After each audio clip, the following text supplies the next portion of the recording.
ஒரு நாவு போதாதே, நீர் செய்ததை சொல்ல இந்த ஆயுள் போதாதே.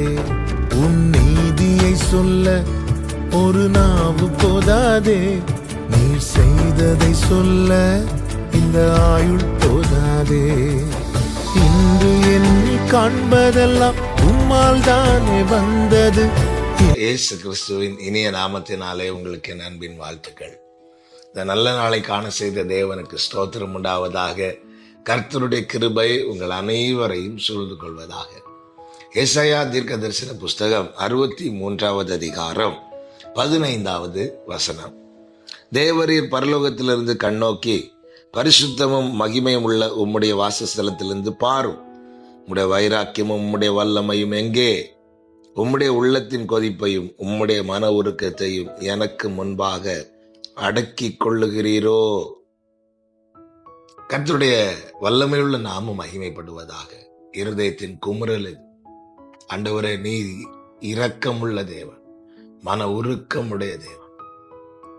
சத்துரு என்னை மேற்கொண்டு என் வாழ்க்கையில தீங்கு செய்ய வரும்போது அதை பார்த்து நீர் கொதித்து எழும்புகிற தேவன். என்னுடைய நிலைமையை பார்த்து மனதுருகுகிற தேவன். அப்படிப்பட்ட நீர் ஆண்டவரே, உம்முடைய கொதிப்பையும் உம்முடைய மன உருக்கத்தையும் ஏன் எனக்கு முன்பாக அடக்கி கொள்ளுகிறேன்? உமக்குள்ளே இருக்கிறது ஆண்டவரே. எனக்கு விரோதமாய் சத்துருவின் செயல்களை குறித்த கொதிப்பு உமக்குள்ளே இருக்கிறது. என் நிலைமையை கண்டு ஆண்டவர் மனதுருகி செய்ய வேண்டும் என்று உமக்குள்ளே இருக்கிறது. அதை நான் நன்றாய் அறிவேன். அப்படி இருந்தும் ஏன் ஆண்டவரை இன்னும் அமைதியா இருக்கிறீர்? இன்னும் அடக்கி கொண்டிருக்கிறீர்? இவைகள் உம்மிலிருந்து வெளிப்பட்டால் என் சத்ரு நிர்மூலமாவானே.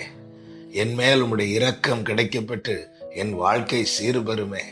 அப்படி இருந்தும் ஏன் ஆண்டவரே இன்னும் உம்முடைய கொதிப்பையும் உம்முடைய மன உருக்கத்தையும் எனக்கு முன்பாக அடக்கி கொண்டிருக்கிறீர்? இப்படிப்பட்ட கேள்விகளோடு யாராவது இதை கேட்டுக்கொண்டிருப்பீர்களேனால் உங்களோடு தான் கர்த்தர் இந்த நாளிலே இந்த வார்த்தைகளை கொண்டு பேசுகிறார். நாம் தேவனுடைய இரக்கத்தினால் மீட்கப்பட்டவர்கள் என்பதை மறக்க கூடாது. எப்படி மீட்டிருக்கிறார்? அதே அதிகாரம் அதனுடைய 8-9 வசனங்களில் எப்படி சொல்லப்பட்டிருக்கிறது? அவர்கள் என் ஜனம்தான் என்றும் அவர்கள் வஞ்சனை செய்யாதிருக்கும் பிள்ளைகள் என்றும் சொல்லி அவர்களுக்கு இரட்சகரானார். அவர்களுடைய எல்லா நெருக்கத்திலும் அவர் நெருக்கப்பட்டார். அவருடைய சமூகத்தின் தூதனானவர் அவர்களை இரட்சித்தார். அவர் தமது அன்பு நிமித்தமும் தமது பரிதாபத்து நிமித்தமும் அவர்களை மீட்டு பூர்வ நாட்களிலெல்லாம் அவர்களை தூக்கி சுமந்து வந்தார். ஆண்டவர் நம்மை அவருடைய ஜனம் என்று எண்ணி சொல்லி நமக்கு இரட்சகரானார். நம்மை மீட்கும் போது அவருடைய மனசுல எப்படிப்பட்ட எண்ணம் இருந்தது தெரியுமா? என் பிள்ளைங்க வஞ்சனை செய்ய மாட்டாங்க, என் பிள்ளைங்க எனக்கு துரோகம் பண்ண மாட்டாங்க. நம்மை நம்பினார். அன்பு சகலத்தையும் நம்பும். நம்மேல் அன்பு வைத்து நம்மை நம்பி கிருபையாய் நம்மை ரட்சித்து நம்முடைய எல்லா நெருக்கத்திலும் அவர் நெருக்கப்பட்டு எல்லா சூழ்நிலையிலும் அவர் நம்மை தூக்கி சுமந்து வந்தார். இப்படி அவர் நமக்கு கிருபை பாராட்டி இருக்க, இரக்கம் பாராட்டி இருக்க, நாம் செய்த செயல் எப்படிப்பட்டதா இருந்தது? 10வது வசனம். அவர்களோ கலகம் பண்ணி அவருடைய பரிசுத்த ஆவியை விசனப்படுத்தினார்கள். ஏன் கிடைக்க வேண்டிய மன உருக்கம் கிடைக்காமல் போகிறது? ஏன் துரத்தப்பட வேண்டிய சத்துரு இன்னும் நெருக்கத்தை கொடுத்து கொண்டிருக்கிறான்? அன்பு சகோதரா, சகோதரி, உன்னை ரட்சித்த, உன்னை சுமந்து வந்த உன் தேவனாகிய கர்த்தரை உன்னுடைய செயல்களினாலும் சிந்தைகளினாலும் பார்வைகளினாலும் விசனைப்படுத்துகிறாயோ? மீட்கப்படும் நாளுக்கென்று முத்திரையாக பெற்ற பரிசுத்த ஆவியை துக்கப்படுத்தாதிருங்கள் என்று வேதம் தெளிவாய் நமக்கு போதிக்கிறது. சிம்சோனுக்குள்ளே பரிசுத்த ஆவியானவர் இருந்தார்.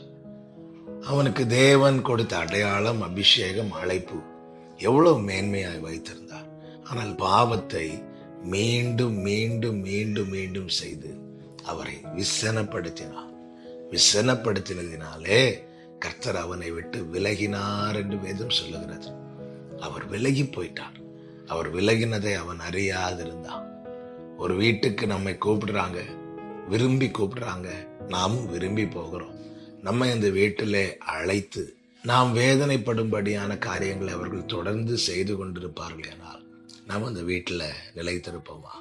அவங்க கிட்ட சொல்லாமலே இறங்கி போய் விடுவோம் அல்லவா? ஆண்டவரை நம்முடைய செயல்களினால் எவ்வளவு துக்கப்படுத்தி இருக்கிறோம். அவருடைய மன உருக்கத்தின் பலனை அனுபவிக்க வேண்டிய நாம் இன்னும் சத்துருவினால் நிற்கப்பட காரணங்களில் ஒன்று என்ன தெரியுமா? பரிசுத்த ஆவியை விசனப்படுத்தினதே. எனவேதான் தாவீது இப்படி ஜெபிக்கிறார், வேதனை உண்டாக்கும் வழி என்னிடத்தில் உண்டோ என்று பார்த்து நித்திய வழியிலே என்னை நடத்தும். பிரியமான கர்த்தருடைய பிள்ளைகளே, ஆவியானவரை துக்கப்படுத்தும்படியான காரியங்கள் உங்களுக்குள் இராதபடிக்கு உங்களை காத்துக் கொள்ளுங்கள். ஏன் சத்ருவினால் நெருக்கப்பட வேண்டும்? அவர் மீட்டதை நினைத்து பாருங்கள், சுமந்து வந்ததை நினைத்து பாருங்கள். எவ்வளவு மன உருக்கம் உள்ள தேவன்.